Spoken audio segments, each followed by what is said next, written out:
মহাকাশ গবেষণার ইতিহাসে এই প্রথমবার খালি চোখে কোনো বিধ্বংসী গ্রহাণুকে ছুটে যেতে দেখা যাবে আকাশে।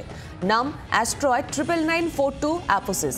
বছর চারেক পরে 2029 সালে 13ই এপ্রিল পৃথিবীর গা ঘেঁষে ছুটে যাবে এই অ্যাপোফিস। মহাকাশ বিজ্ঞানীরা জানাচ্ছেন, ভারত এবং পশ্চিম আফ্রিকা, পশ্চিম ইউরোপের প্রায় 200 কোটি মানুষ খালি চোখে প্রত্যক্ষ করতে পারবে এই গ্রহাণুকে।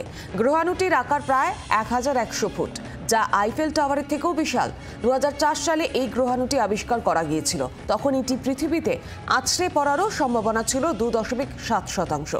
একেবারে কাছাকাছি এসে গেলে শক্তিশালী তেজস্ক্রিয়তার মাধ্যমে গ্রহাণুটি পৃথিবীর দিকে মুখ করা অংশ ভেঙে দেওয়ার কথা ভাবছে এবার নাসা। ভারতবর্ষ থেকে শুরু করে ইউরোপ এবং আফ্রিকাতে আমরা একদম চোখের সামনে ওটাকে যেতে দেখবো। অ্যাকচুয়ালি এটা খুব ইম্পর্ট্যান্ট এই ধরনের ঘটনা ঘটা, এবং সবচেয়ে ইম্পর্ট্যান্ট হচ্ছে যে সাইজের এটা আসছে, 350 মিটার মতো সাইজ।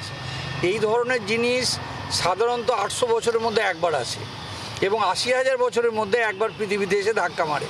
অর্থাৎ এটা খুব রেয়ার যে আমরা আদৌ আমাদের লাইফ টাইমে এই ধরনের একটা অবজেক্টকে যেতে দেখছি।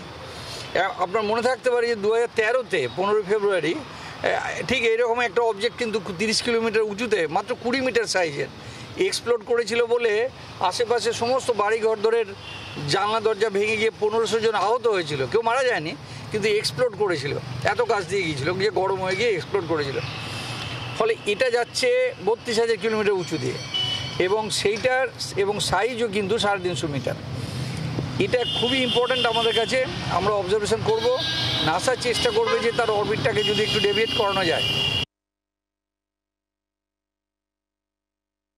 এখনো পর্যন্ত হাতে রয়েছে 4 বছর। এরই মধ্যে চেষ্টা চলছে এই গ্রহাণুর কোনো অংশকে অত্যন্ত শক্তিশালী লেজার দিয়ে কিছুটা ভেঙে নিষ্ক্রিয় করার। না হলে এই গ্রহাণু পৃথিবীর আরও কাছাকাছি আসবে, এবং সেক্ষেত্রে শেষ মুহূর্তে যদি একটু বেখেয়ালি আচরণ করে, তাহলে এই গ্রহাণু 2013 সালের মতো পৃথিবীর কোনো অংশের ক্ষয়ক্ষতিও সাধন করতে পারে। গোটা বিষয়টি নিয়ে নিবিড় পর্যবেক্ষণ রাখছে নাসা, এবং নাসার এই গবেষণা ঘিরে অধীর আগ্রহে অপেক্ষা করছেন এই দেশ, এই শহরের মহাকাশ গবেষকরা। 24 ঘন্টার জন্য ক্যামেরায় তরুণের সঙ্গে অয়ন, কলকাতা। বাংলার আওয়াজ, বাঙালির আবেগ, জি 24 ঘন্টা।